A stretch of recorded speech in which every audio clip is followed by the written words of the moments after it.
श्री गणेशाय नमः. अवधूत चिंतन श्री गुरुदेव दत्त. श्री स्वामी समर्थ. जय जय स्वामी समर्थ. देव म्हणतात, बाळा, तू जर ही पुढील 5 मिनिटे माझ्यासोबत हा संदेश ऐकत घालवलीस तर तुझे पुढील 100 वर्ष खूप सुखाचे जातील, यावर शंका घेऊ नको. स्वामी देव तुम्हाला काही सांगू इच्छितात. हे 5 मिनिटे तुमच्यासाठी महत्त्वपूर्ण ठरणार आहे. जर का तू तुझ्या आयुष्यातील ही 5 मिनिटे या संदेशासाठी घालवलीस तर तुझी पुढील काही अशी प्रश्ने सुटताना तू प्राप्त करशील. तुला जे इच्छित आहे ते काही प्राप्त होईल. या येणाऱ्या 5 मिनिटात तुझा भाग्योदयसुद्धा होऊ शकतो. यावर जो कोणी विश्वास करेल त्याला ते सुख प्राप्त होईल, तो आशीर्वाद प्राप्त होईल.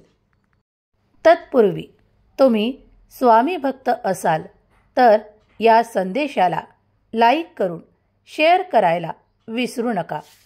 असे केल्याने तुम्ही पुण्याचे भागीदार ठराल, कारण तुमचा एक शेअर कुणाचे हारलेले मन जागृत होण्यास मदत होऊ शकते आणि तुम्ही नकळत पुण्याचे भागीदार ठराल, यावर शंका घेऊ नका.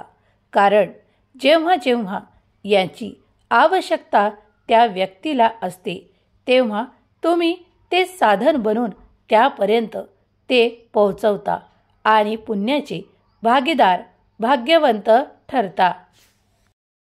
स्वामी म्हणतात, माझ्या प्रिय बाळा, अरे किती चिंतेत अटकून राहशील, किती चिंता करशील. थांबव त्या चिंतांना, कारण माझा आशीर्वाद तू प्राप्त करत आहेस. आता त्या चिंता करणे थांबवणे क्रमप्राप्त आहे, कारण तुझ्या नशिबात जे काही आजपर्यंत येत नव्हते ते आता काही क्षणात देखील तुला प्राप्त होणार आहे. बाळा, निश्चिंततेने हा संदेश ऐक. ज्या ठिकाणी तू आहेस त्या ठिकाणी ती जागा पवित्र होईल आणि तुमच्या मनातील त्या शंका समाप्त होतील. आज तुझ्या नशिबाचे द्वार आम्ही उघडत आहोत. जे तुला आजपर्यंत प्राप्त नव्हते ते तुझ्याकडे धावून येईल. नशिबात नाही तोही येईल आणि जाईल. म्हणून अगणित इच्छा बाळगू नका. जे तुम्हाला मिळाले ते सांभाळा. मग ते प्रेम असो, तुमची आर्थिक परिस्थिती असो किंवा तुम्हाला काही आशीर्वाद प्राप्त असोत. बाळा, ते सांभाळून जर ठेवले तर तुम्ही अधिक प्रमाणात आनंद प्राप्त कराल. कारण तुम्ही ज्या प्रेमासाठी भटकत आहात ते प्रेम नक्कीच तुमच्या जवळ आहे. तुम्ही इतरत्र भटकणे थांबवा, कारण देवाने आधीच तुम्हाला ते प्रदान केले आहे. तुमची या दिवसात खूप काही भटकंती सुरू आहे.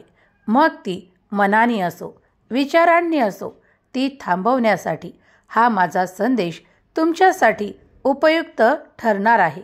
बाळा, मी जाणतो तुमच्या मनातल्या त्या सुप्त इच्छा, पण आज जर त्या गोष्टीची तुम्हाला मिळण्याची वेळ आली असेल तर ते तुम्हाला नक्कीच ईश्वराकडून, भगवंताकडून दिल्या जाईल. पण ज्या गोष्टीची या क्षणाला वेळ आलेली नाही त्यासाठी तुम्हाला धैर्य, संयम राखावा लागेल. कारण बाळा, आम्ही तुम्हाला ते देऊ इच्छितो जे तुमच्यासाठी योग्य आणि परिपूर्ण आहे. कारण देव जाणतात ते तुमच्या सर्व इच्छा. कारण तुम्ही देवाची भक्ती करता, प्रेमाने देवाला हाका मारता. मनात कुठल्याही शंका बाळगू नका. तुम्ही जे काही मागत आहात त्यातील सर्वाधिक तुमच्या हृदयाच्या जवळ असलेली इच्छा देव नक्कीच पूर्ण करणार आहेत. त्याचा आशीर्वाद तुम्ही लवकरच प्राप्त करणार आहात. पण या क्षणाला तुम्हाला संयम बाळगला पाहिजे.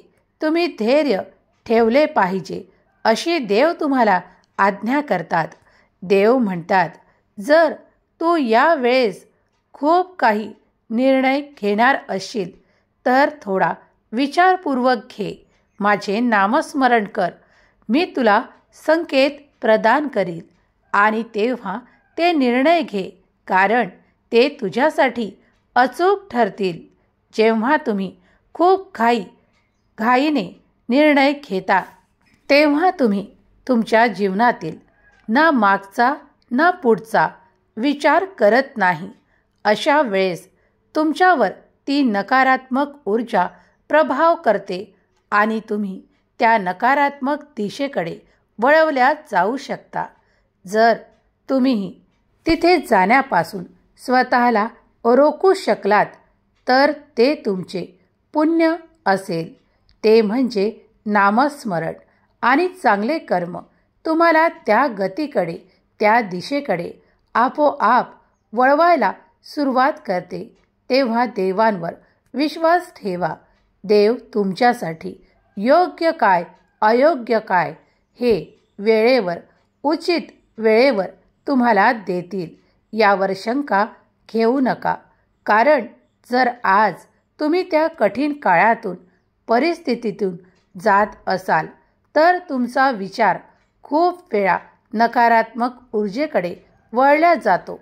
पण बाळा, जेव्हा या नकारात्मक ऊर्जा तुझ्याकडे येतात तेव्हा माझा आशीर्वाद कार्यरत होतो आणि तुझ्यातून ते नकारात्मक ऊर्जा दूर करण्यासाठी आणि सकारात्मक विचार तुझ्यात देऊन तुला तो निर्णय योग्य दिशेने घेण्यासाठी मी माझे सामर्थ्य आणि आशीर्वाद तुला प्रदान करून त्या योग्य निर्णयाकडे वळवतो.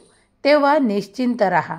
बाळा, तुला खूप काही प्रश्न पडत आहेत, पण त्या प्रत्येक प्रश्नाचे उत्तर तुला आज या क्षणाला मिळेल असे कुठेही नाही.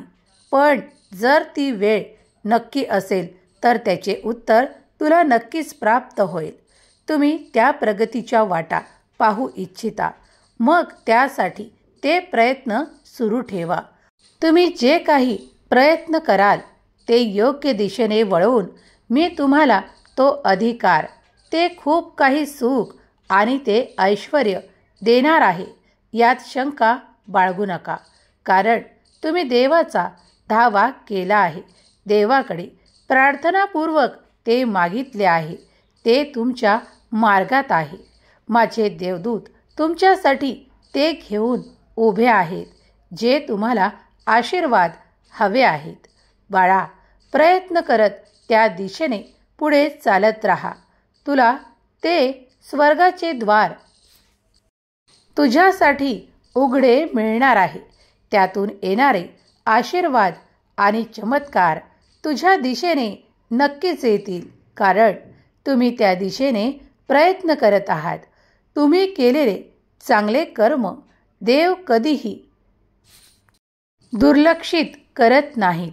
तेव्हा आपल्या जीवनात ते चांगले कर्म नेहमी करा आणि त्यांना थांबवू नका, कारण तुम्ही जेव्हा एखाद्याची मनापासून त्याची मदत करता तेव्हा त्याच्या आत्म्यातून निघणारी दुवा तुमच्यासाठी कार्य करते. देव म्हणतात, मी पाहतो ते तुझे चांगले कर्म. मी पाहतो ते तुझे इतरांविषयीचे मत. बाळा, तेव्हा प्रत्येकाबद्दल चांगली मतं ठेवा. जर तुम्ही कुणाची मदत जरी करत नसाल तरीही इतरांचे उणे लेखू नका. जर कुणी कुणाबद्दल काही वाईट बोलत असेल तर त्याला प्रतिसाद देऊ नका. हेही एक नकारात्मक ठरेल, कारण त्यातूनही नकारात्मक ऊर्जा निघत असते. ती तुम्हाला न शिवो हीच मी तुम्हाला आशीर्वाद देतो. बाळा, जेव्हा कुणी काही नकारात्मक बोलते त्यासोबत ती नकारात्मक ऊर्जा जुळलेली असते. त्या ठिकाणी तुम्ही त्या व्यक्तीसाठी सकारात्मक विचार करा. मग त्याचे आणि तुमचे ते घट्ट नाते असो की तो तुमच्या कोणी ओळखीतला असो. बाळा, चांगले विचार हे नेहमी चांगलेच करेल. होय बाळा, हे सत्य आहे. तेव्हा कधीही आपल्या नात्यांबद्दल, आपल्या प्रेमाच्या आणि हक्कांच्या नात्याबद्दल चांगलेच विचार करा. चांगलेच होईल. देव म्हणतात, मी प्रत्येक क्षणाला तुझ्या सोबत आहे. तू जे काही विचार करत आहे त्यात मी दुरुस्ती करणार आहे, कारण मी तुला ते सकारात्मकतेकडे वळवण्यासाठी इथे उपस्थित आहे. बाळा, स्वतःसाठीही विचार करायचा तो चांगला कर, अफाट कर. ती समृद्धी मिळवायची आहे. मग त्या दिशेने प्रयत्नही कर आणि चांगले विचार देखील कर. त्यासोबत नामस्मरण कर, चांगली कर्म कर आणि मग बघ देवांचा चमत्कार नक्कीच तुझ्यासोबत घडताना तू पाहशील. तुला माझे अनेक आशीर्वाद आहेत. तुझ्याकडे जे काही प्रेम आहे, जी काही आपुलकी आहे, ती सर्व काही ईश्वराची देण आहे. तुम्हाला आज जे काही मिळाले आहे ते देखील ईश्वरानेच तुम्हाला दिले आहे. तेव्हा ईश्वराचे चिंतन करा, मनन करा, ध्यान करा, देवाच्या आज्ञेत राहा. देव तुम्हाला योग्य मार्ग नक्कीच दाखवत आहेत. त्यावर तुम्ही चालायची तयारी ठेवा, कारण देवाचा मार्ग सत्याचा आहे. तिथे तुम्हाला कधीही काही कमी पडणार नाही. कुणी एखाद्याने जर तुमच्या मनात ती नकारात्मक भावना टाकली असेल की तू ते मिळवू शकणार नाही, तर तू त्यावर प्रयत्न कर आणि देवाचे स्मरण कर. तू ते नक्कीच प्राप्त करशील, कारण माझा आशीर्वाद तुझ्यासाठी कार्य करत आहे. त्या नकारात्मक ऊर्जा आणि ते लोकांचे नकारात्मक बोलणे मागे ठेव, कारण तू त्यातून पलीकडे निघाला आहेस माझ्या आशीर्वादाने. बाळा, तू ते करू शकतोस, ते तू मिळवू शकतोस. हा माझा तुला आशीर्वाद. तू फक्त एक प्रयत्न कर, एक पाऊल पुढे हो, कारण मी निरंतर तुझ्या पाठीशी उभा आहे. तुझे ते कार्य नक्कीच पूर्ण होईल. भरोसा ठेव, विश्वास ठेव, कार्य कर आणि ईश्वरचरणी ते सोपवून दे आणि मग बघ देवांचा चमत्कार. माझी दिव्य शक्ती, अद्भुत शक्ती तुझ्या सोबत आहे. ती निरंतर तुझ्यासाठी सकारात्मक विचार आणि सकारात्मक ऊर्जा तुझ्याकडे देत आहे. त्याचा स्वीकार करून तुझे कार्य प्रारंभ कर आणि मनात कुठलाही नकारात्मक विचार येत जरी असेल तरी त्याला तिथेच नामस्मरणाच्या ताकदीने हरवून काढ. बाळा, मी तुझ्यासाठी निरंतर सकारात्मक विचार पाठवत आहे.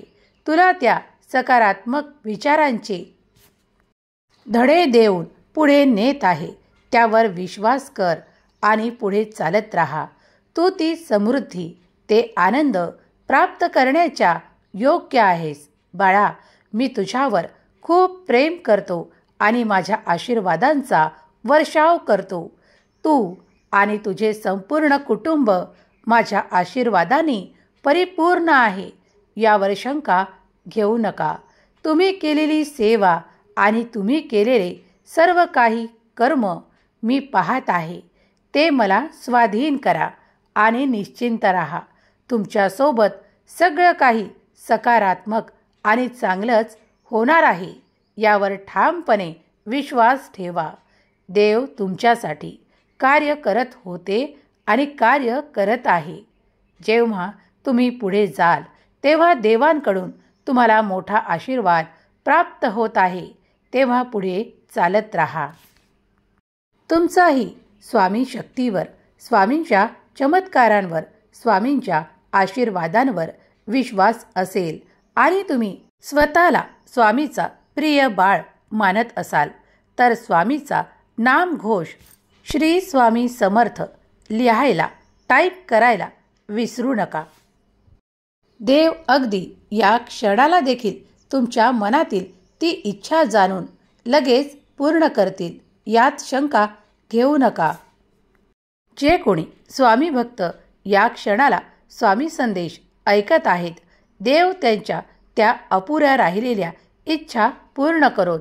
त्यांच्याकडे ते वैभव, सुख, आनंद आणि आरोग्यासह त्यांचे जीवन परिपूर्ण करोत. हीच स्वामी माऊली चरणी प्रार्थना. केलेली सेवा स्वामी चरणी अर्पण करते. श्री स्वामी समर्थ. जय जय स्वामी समर्थ. श्री स्वामी समर्थ. जय जय स्वामी समर्थ. श्री स्वामी समर्थ. जय जय स्वामी समर्थ.